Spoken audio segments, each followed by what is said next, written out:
You're watching this video because your social media is not working for you. This means you're making mistakes in your social media. And the problem is you don't even know you're making these mistakes. You are posting every day, you're posting every so often, you have a couple of likes, you have some engagement here and there, but you feel like you're not getting the value of it. Well, rest assured, you're not the only business that is struggling with this. I've worked with several hundred companies, and I know and I've seen so many common mistakes that people are making, not only you.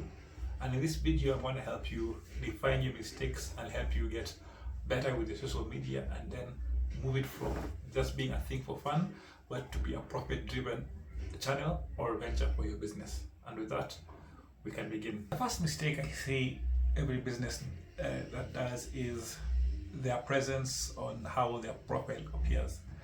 This is normally the most overlooked thing. You might imagine that you created this profile a couple of years ago, maybe 10, 15 years ago, or 5 years ago, and you're not really sure of what you are doing or what you want to do with your business. You had an idea of getting social, but then you ignored it for some time, and then now what is available is not what you're looking for. Like, for example, you find your profile picture is not the best picture. It's a picture that was taken in your Android phone when it was 5 years ago, 10 years ago. You realize your logo is not as clear or as crisp as it is. You find out that your banner is not properly addressing the services you provide. And then when you go across different social medias, there is a LinkedIn profile, a LinkedIn description.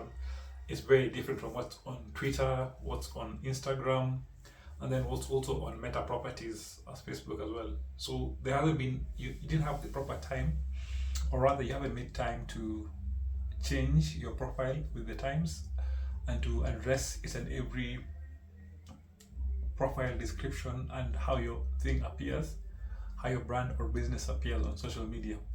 So this is the first place to make your changes.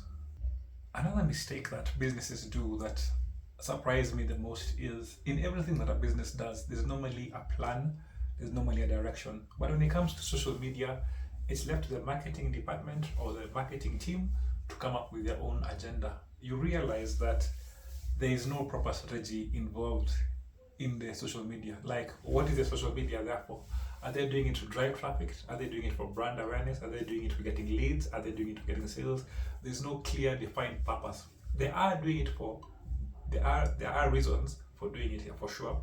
They say you want to be on social, you want to be seen, you want to get sales. That's all wonderful, but there's no defined strategy or plan in terms of KPIs, in terms of goals, in terms of timelines, in terms of what. Like, for example, you can say, in the next quarter, I want our social media to grow by X amount, and when it grows by X amount, I want us to get so much in sales, or you want your brand to be known so much, or you want people to know about a new product. There's not been a clear defined strategy or a clear defined plan on what to do, how to get there, and how to measure results.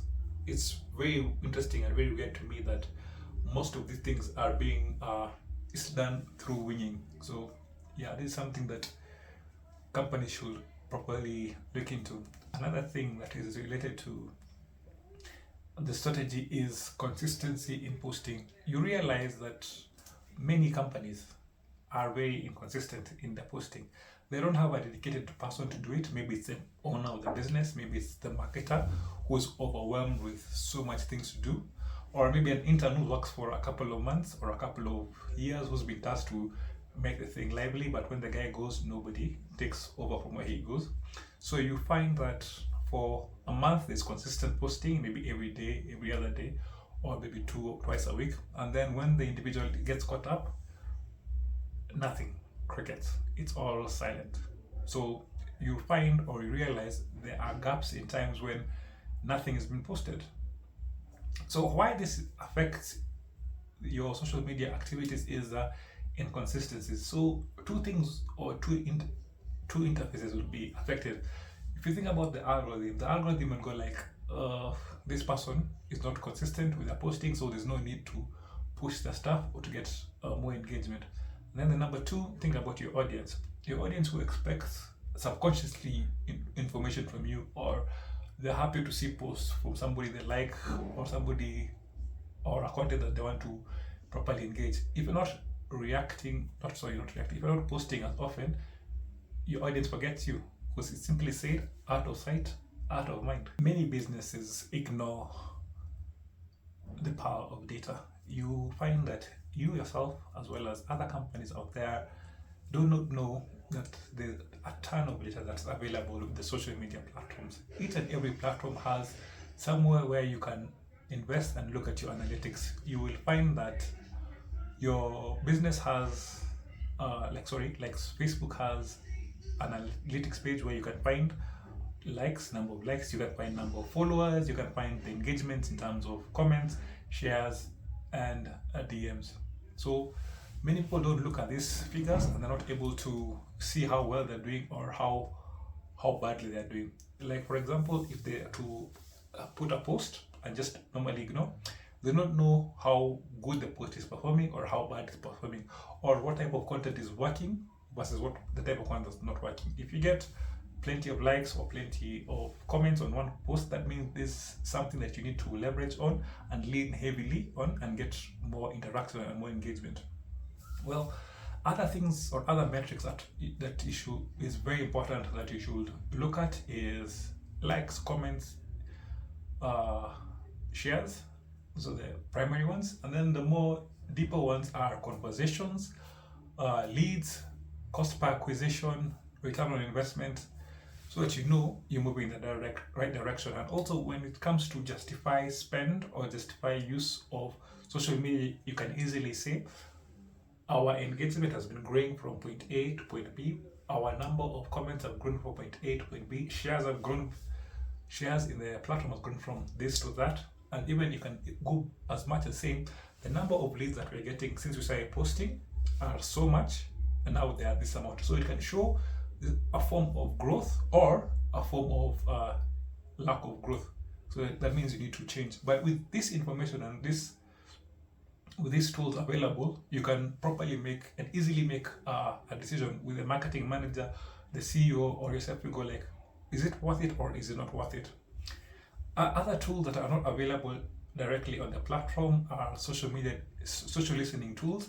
You also want to know what people are talking about your business. You might find that you have been mentioned in a different platform. Let's say if you're focused on Meta, you go to Twitter, you realize that people are talking about your brand or your business without your information. So you need to pay attention to what's going around in the whole of the internet. Many businesses focus on the wrong metrics. I've just spoken about metrics and the importance, but some way are more important than others. They're not equal. You will find that businesses out there focus on things like likes or focus on things on followers.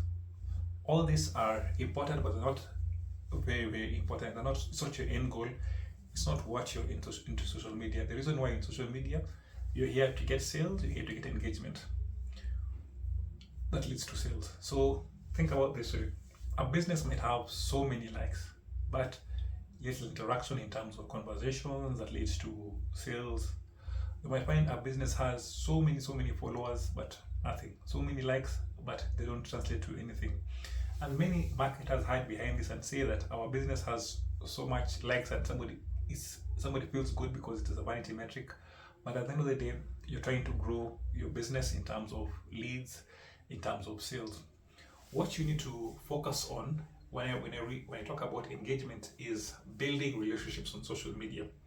You know that it's not easy to sell on social, depending on your product. It could be a small item that needs a little convincing, but easier to sell, or you're selling harder products, like for example, selling land or property. But with all these instances, you need to build trust, you need to build a relationship, you need to find a way of connecting deeper or moving the prospect or client down the marketing funnel. So focusing on this is what's more important. There are many people who are on your social media followers who just randomly like or randomly engage. But what you're looking for, are you looking for your true customers, people who would engage the business and who eventually become your personal clients. Also, I should also mention that there are many services out there that offer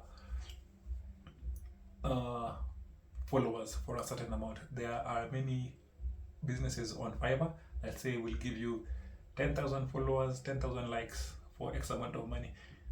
These are not good for your business because they normally end up hurting you in the long run because of lack of engagement. Here's another important one that I see very many businesses do, large and small. They do not have a crisis plan.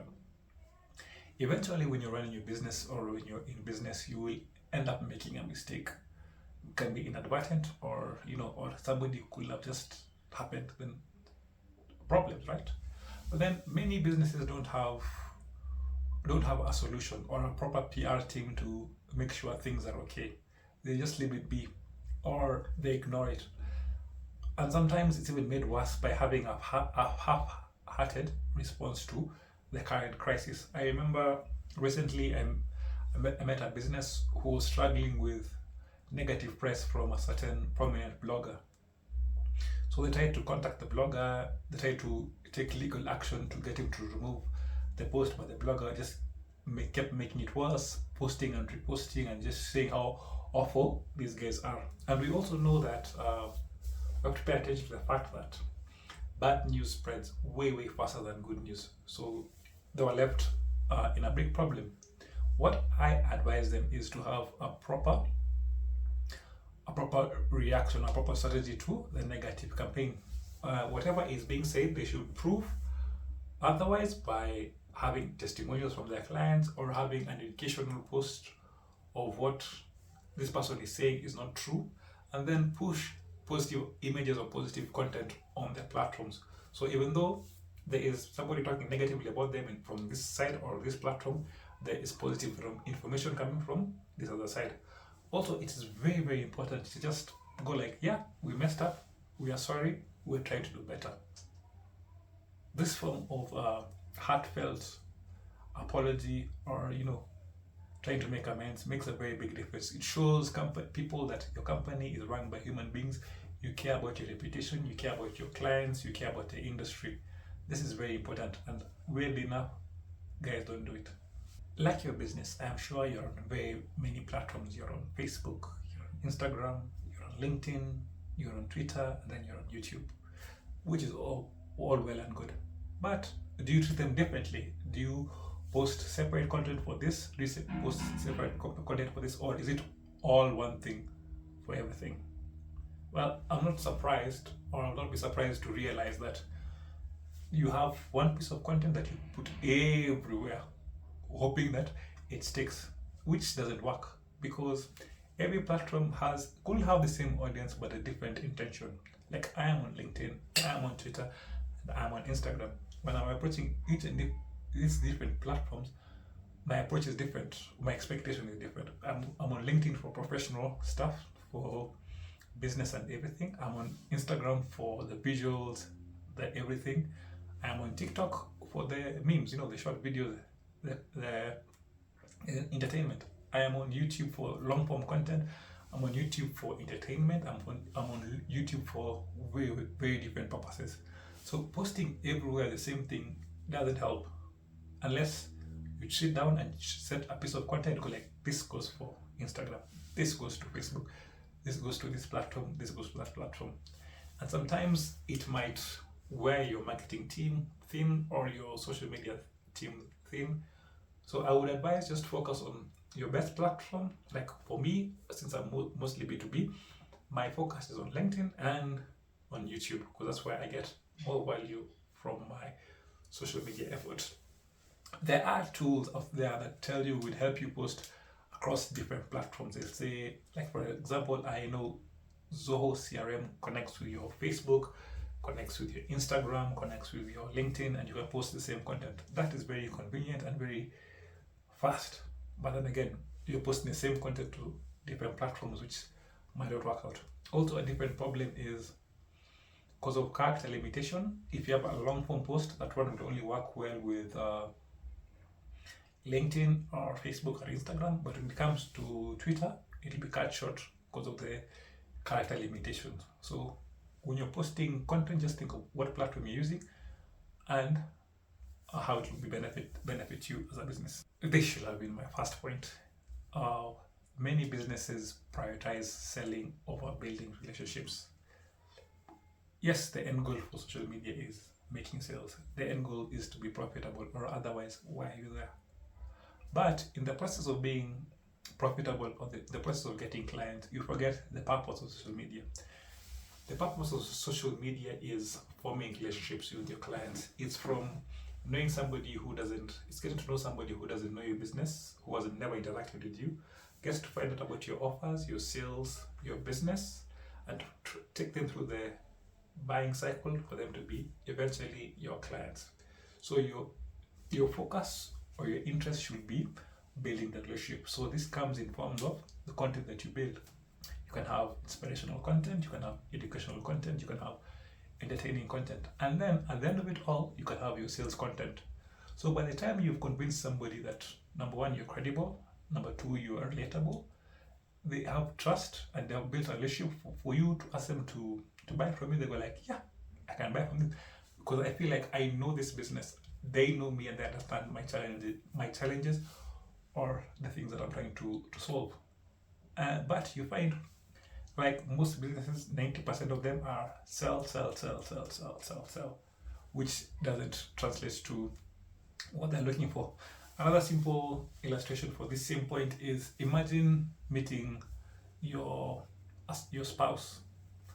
The first day you meet him or her, you will not propose or be willing to commit your life to that person. No, it takes time to build the relationship. You go on a couple of dates, you do a few things here and there. Then in time, when they trust you and they feel safe with you, you can pop the question, and then boom, relationship made. Do you ignore your fans? Do you ignore your followers? When you post a piece of content, do you go back after an hour or within the hour to see how your content is performing? You might find that you have plenty of comments, you have plenty of reactions, some of them positive, some of them negative.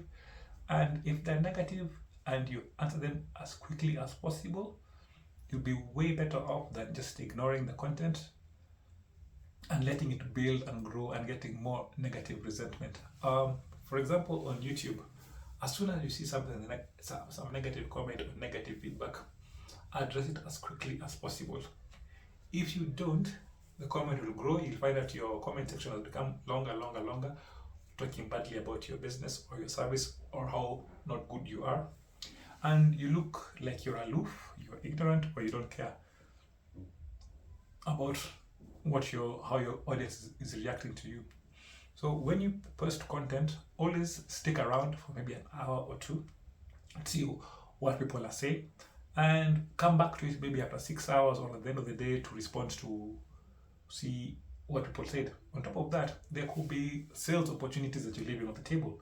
Go back to your content and go like, oh, maybe when I find a lead, somebody might have given you their phone number, their email. They go like, oh, please get in touch. And then boom, business. If you ignore them and then you respond to them maybe 2 or 3 days later, they might not have the patience or peace of mind to go like, oh yeah, I remember this guy. I remember I gave them my information.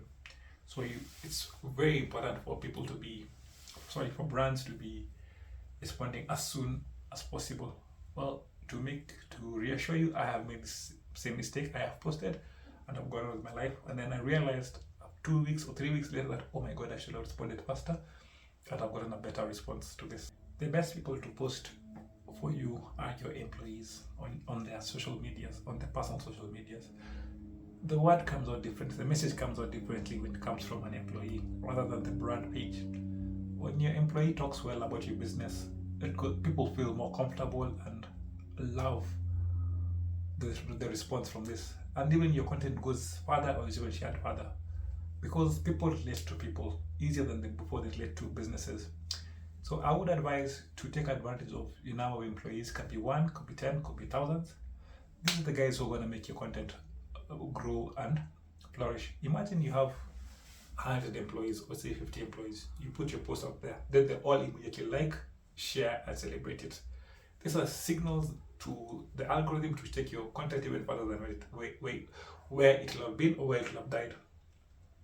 If you don't encourage them to post their content on their platforms, you realize you're getting limited reach, and this is a resource that you have already with your staff, you're already paying them, and they're also there to support you. So I would highly advise you to encourage your employees to post on their social media. The biggest mistake that companies make is choosing a side. There are times when it's just better to sit on the fence. There are stuff that happens that if you pick a side, you alienate another side. Like, for example, political topics are very sensitive. If you're for one team or the other team, let that be private. If you make it public, if you choose team A versus team B, you're losing clients or customers who are in team A or team B. So your money doesn't have teams, and the only reason you're there is to make money. So do not do that. There are also other divisive issues like religion. If one religion over the other religion, no one is right, no one is wrong. But if you pro this side, you're against the other side. So there are times when you as a business or as a brand need to dance that fine balance where you are neutral to this, or rather just don't post or comment because you don't want the blowback from one side or the other. You might feel strongly about a certain issue or a certain trend or a certain topic that's happening at the time that you feel you need to respond. And that is fine, but just find a way of work with your lawyers, work with your PR team, so how the information is communicated is as clear and as plain as possible. But that doesn't mean the reaction or the feedback would be positive. Like I said, the internet is wild. Well, with that, I'd say goodbye. Like, follow, subscribe. I hope this video has been helpful to you, and I will see you guys later. So get out of here.